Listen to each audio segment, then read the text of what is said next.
ოკუპირებულ აფხაზეთში მიმდინარე პროცესებს, განსაკუთრებით კი რუსეთის მიერ დაწესებულ მძიმე სანქციებს და შემოდგომას ზამთარში ელექტროენერგიის გარეშე მოსახლეობის დატოვების პერსპექტივას აქტიურად ეხმაურებიან თბილისში. როგორც პოლიტიკურ, ასევე საექსპერტო წრეებში რუსებსა და აფხაზებს შორის ვითარების კიდევ უფრო მეტად დაძაბვას ელოდებიან. როგორც აფხაზეთის ავტონომიური რესპუბლიკის უმაღლესი საბჭოს თავმჯდომარე ჯემალ გამახარია აფხაზეთის საინფორმაციო ანალიტიკურ ცენტრთან საუბარში აღნიშნავს, აფხაზებისთვის ურთიერთობების დარეგულირება რუსეთის კმაყოფაზე შეუფერხებლად ყოფნას ნიშნავს, ხოლო რუსეთი თავის მხრივ ყველაფერს აფხაზეთის საბოლოო ანექსიისთვის აკეთებს.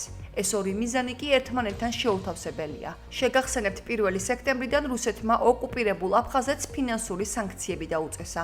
მათ შორის დაფინანსება შეუწყვიტა ეგრეთ წოდებულ სამართალდამცავ სტრუქტურებს, ჯანდაცვისა და განათლების სფეროებს. ამასთან უკვე ცნობილია, რომ ოფიციალური მოსკოვი ოკუპირებულ რეგიონს ელექტროენერგიას უფასოდ აღარ მიაწვდის.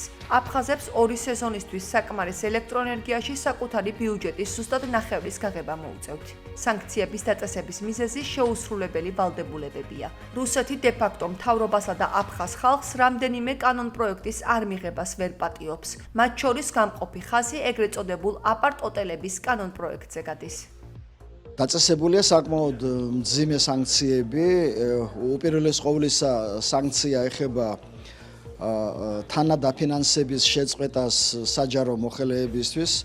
აქ ყველაზე მტკივნეული გახლავთ ის, რომ რუსეთი შეწყვეტს ძალოვანი სტრუქტურების დაფინანსებას, შეწყვეტს ასევე ჯანდაცვისა და განათლების სფეროს მუშაკების დაფინანსებას და ეს ძალიან მძიმე დარტყმა იქნება აფხაზეთის დე-ფაქტო ხელისუფლებისთვის. შემდეგ კიდევ ერთი სანქცია, რომელიც ითვალისწინებს შემოდგომა ზამთრის პერიოდში ელექტროენერგიის მიწოდებას კომერციულ ფასებში. ბატონმა შამბამ, რომელმაც ყველაფერი ამასთან დაკავშირებით ჩაატარა ბრიფინგი, მან განაცხადა, რომ თუ ეს ასე მოხდა და ეს უკვე გადაწყვეტილება მიღებულია, მაშინ ამ ელექტროენერგიის შესყიდვას დასჭირდება აფხაზეთის ბიუჯეტის თითქმის ნახევარი.